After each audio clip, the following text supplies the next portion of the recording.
नमस्कार। SBT news में आपका स्वागत है। पेश है 8 जनवरी शनिवार दोपहर 12:15 बजे राजस्थान की बड़ी खबरें।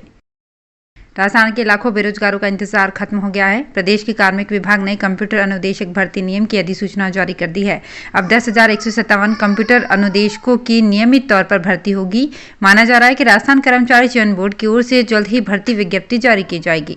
आपको बता दें कि अब नियमों की अधिसूचना जारी नहीं होने के कारण राजस्थान कर्मचारी चयन बोर्ड लंबे समय से भर्ती विज्ञप्ति जारी नहीं कर पा रहा था। पंजाब के फिरोजपुर में सुरक्षा चूक के मामले में सीएम चरणजीत सिंह चन्नी ने सरदार वल्लभ भाई पटेल की कही बात से पीएम नरेंद्र मोदी को मीडिया के माध्यम से बताई है।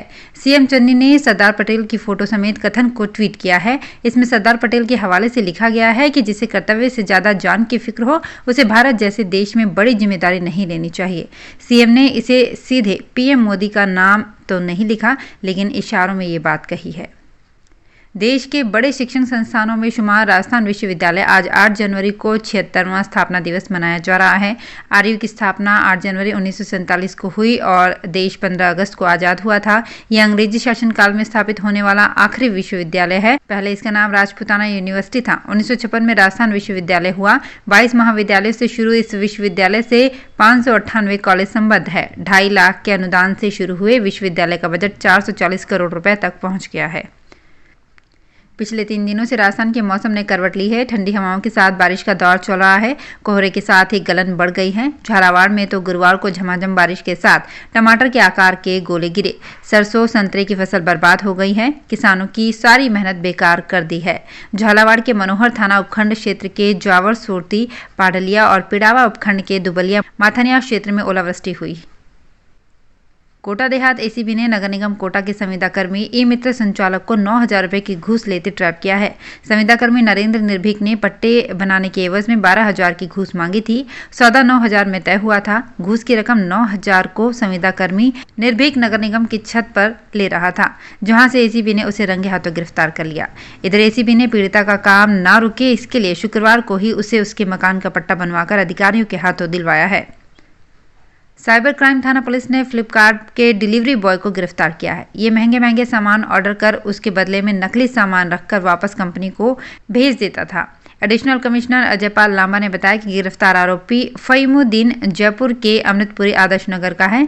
थाने में फ्लिपकार्ट कंपनी जयपुर के हब इंचार्ज से मामला दर्ज कराया था। शिकायत में उन्होंने बताया कि अनजान व्यक्ति फ्लिपकार्ट पर अलग अलग नाम पते से कीमती सामान का ऑर्डर करता है। उसके बाद डिलीवरी बॉय से मिलकर पार्सल से वो कीमती सामान निकाल कर उसकी जगह टूटी हुई पुरानी वस्तुएं डालकर पार्सल वापस लौटा देता है। अलवर जिले के लोगों को सतही पेयजल उपलब्ध कराने के लिए इसरदा बांध परियोजना के तहत अलवर की 7 पंचायत समितियों और 4 शहरों के लिए विभिन्न हेडवर्क्स और फिल्टर प्लांट के लिए निःशुल्क राजकीय भूमि आवंटन की स्वीकृति जारी की गई है। सामाजिक न्याय एवं अधिकारिता विभाग तथा कारागार विभाग मंत्री टीकाराम जूली ने बताया कि इससे जिले के लोगों को पेयजल सुविधा आसानी से उपलब्ध हो सकेगी। भरतपुर जिले में शुक्रवार को सक्रिय हुआ पश्चिमी विक्षोभ कमजोर पड़ गया है, इसलिए शनिवार से बादल छंटने लग जाएंगे, लेकिन तापमान में कमी आने से ठंड बढ़ जाएगी। शुक्रवार को पश्चिमी विक्षोभ से राजस्थान में बने चक्रवात से भरतपुर में मावठ की काफी उम्मीद थी, लेकिन अरब सागर से पर्याप्त नमी नहीं मिलने के कारण विक्षोभ ज्यादा सक्रिय नहीं हो पाया। फलस्वरूप बादल और धुंध के हालात तो रहे, लेकिन बारिश नहीं हुई। इससे किसानों को निराशा हुई। भारतीय प्रतिभूति विनिमय बोर्ड में लंबे समय ऑफिसर की भर्ती का इंतजार कर रहे युवाओं के लिए अच्छी खबर है। सेबी भर्ती बोर्ड ने विभिन्न विभागों में ग्रेड ए ऑफिसर के 120 पदों पर भर्ती की प्रक्रिया शुरू कर दी है। भर्ती में स्नातक एवं स्नातकोत्तर योग्यताधारी 30 वर्ष आयु तक के युवा आवेदन कर सकेंगे। ऑफिसर की भर्ती सेबी की कानूनी, सूचना प्रौद्योगिकी, अनुसंधान और आधिकारिक भाषा आदि विभागों में की जा रही है। पंजाब से मुंबई जाने वाले वाहन चालकों को अब दिल्ली के जाम में नहीं फंसना होगा।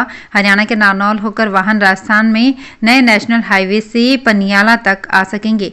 यहां से अलवर शहर के समीप से बड़ौदा मेव में दिल्ली वडोदरा एक्सप्रेस वे पर जा सकेंगे। इस रूट में नारनौल से पनियाला तक हाईवे तैयार हो चुका है। अब जल्द ही पनियाला से बड़ौदा मेव खंड का काम भी शुरू होने जा रहा है। राजस्थान में 23,75,000 गरीब लोग 2 रुपए किलो गेहूं से वंचित हो गए हैं। कारण यह है कि 2 साल बाद भी राष्ट्रीय खाद्य सुरक्षा में जुड़े परिवारों के सदस्यों के नाम जन आधार में नहीं जोड़े गए।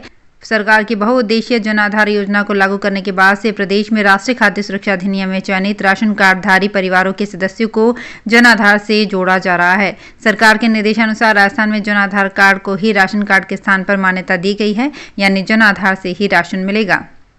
जयपुर स्थित एसएमएस मेडिकल कॉलेज में प्रदेश की इकलौती जीनोम सीक्वेंसिंग लैब है। लैब में स्टाफ पर एक ही दबाव है, जल्द से जल्द कोरोना संक्रमितों के नमूनों का विश्लेषण कर पता लगाएं कि कौन व्यक्ति वायरस के किस वेरिएंट से संक्रमित है। यहां पॉजिटिव आने वालों में से महज 38% ही जीनोम सीक्वेंसिंग हो पा रही है, क्योंकि लोड अधिक है। मशीन में अधिकतम 14 सैंपल लगाए जा सकते हैं।